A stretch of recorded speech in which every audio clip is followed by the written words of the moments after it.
Hey, what's going on, guys? It's Big Larry with 5 Out Productions. Today we're trading away Goga from the Orlando Magic over to the Los Angeles Lakers. Right now, Lakers have struggled in the playoffs this so far. They got eliminated in the first round. One of the biggest reasons for that elimination was their size. When they traded away Anthony Davis for Luka Doncic, they also made a trade for Dante Connect for Mark Williams, who would have been a perfect fit for this team. But unfortunately, they ended up looking at his medical. They failed him, and they traded him back. They rescinded the trade due to his medical issues, apparently. So with that being said, they don't really have a big man right now. They only have Jackson Hayes, who's you know, a backup center at the best, honestly. And they have him starting right now, so it's not a good roster at the moment. They really lack size and depth at size as well. So with this trade, I'm thinking of Goga Days or Orlando Magic. The Magic need some shooters. Right now, they got KCP in the offseason, hoping he was going to be a good shooter. He hasn't been living to the expectation. So, unfortunately, he's probably going to be traded or just not a benefit to the team at the moment. 8 points on terrible shooting. It's not good.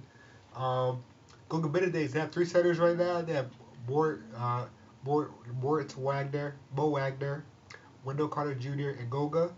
I think maybe trading one of these guys away can get you guys a shooter.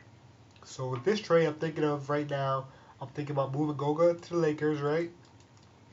In exchange, they get a shooter. So the Lakers get what they need, a big man in size. The Magic get what they need, a shooter. Dante Connect is 24 years old. He's a rookie this year. He's going to be there for a long time, too. It's not like a one-year guy the guy's going to have available for the Magic. Then he goes away in the offseason, got to make a move for him, extend him. He has, after this year coming up, going to have 2 more years on his contract. So he guys have more room to kind of, how do I say this? You guys have more room to make options with him. You have more time to kind of access him in the team, see where he fits in the team, how much you want to pay him. And you also have KCP expiring in 2 years, so a year before he actually expires. So you guys can kind of utilize KCP money to go towards Dalton Connect if he's one of those primary guys on your roster. Now, with this trade, I do think Dante Connect at the moment has more value than Goga Benitez at the moment. So I'm going to be trading away a pick as well from the Orlando Magic over to the Los Angeles Lakers. Lakers have a lot of holes on their team right now.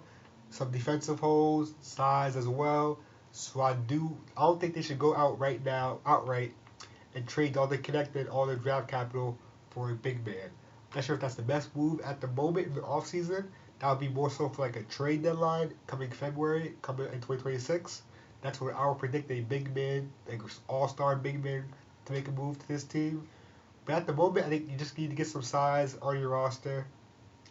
And I think you need room towards the trade deadline next season to kind of make more moves if needed. If that's getting another point guard, not a point guard, but maybe a better small forward wing, maybe a better backup big or starting big, whatever you guys want. I think you should trade away for a smaller caliber center and get a pick back in return. And later on, you can kind of trade that extra pick that you guys have, picks you have right now. You probably pair a contract like Rui Hachimura's contract or Dorian Finney-Smith's contract and go get a bigger big man, or just kind of maximize that depth at the big man position. So I'm trading away a pick from the Magic. I'm thinking about 2027 first round pick is what I'm thinking right now. I'm going to trade away this with the top 10 protection on it, I believe. I should have right in my notes. 1 second.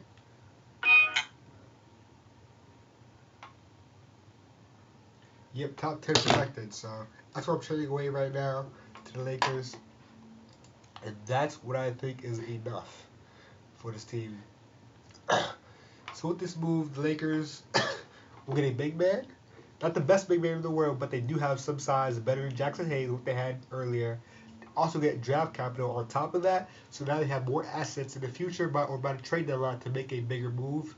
Whether that's combining this pick, the Orlando Magic pick, along with their picks, try to get a better player, better wing, better center, whatever they want. They have that availability in the trade deadline because I made this trade. With the Magic side, they now have a shooter on their roster, a guy that's young, that's the same timeline with Paolo Banchero, Franz Wagner.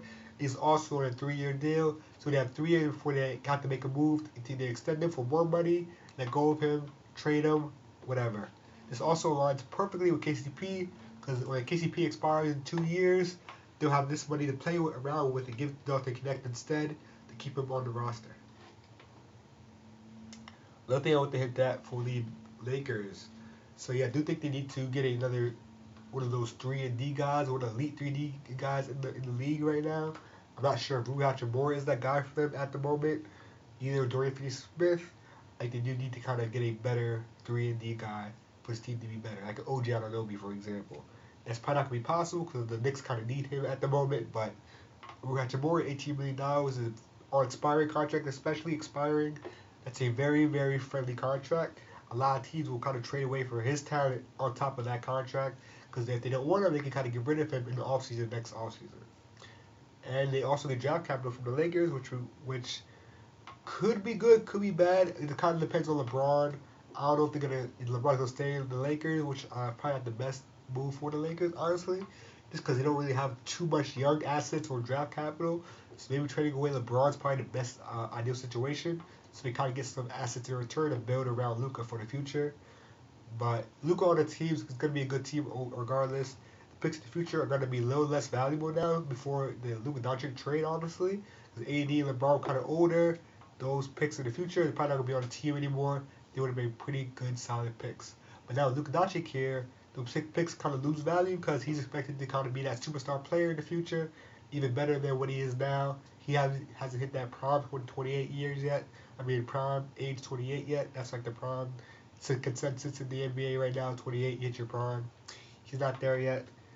He does have some weight issues that everyone kind of speculates around him. How he's not committed to that athleticism, take care of your body process. So a lot of question marks with him. But in consensus, I do think Luka Doncic is going to be one of those good players, MVP caliber players for the foreseeable future. So with that being said, these picks might not be valuable because they're probably going to be outside the lottery. Might be like a late 20th pick, something like that, which is not the ideal for teams to trade for.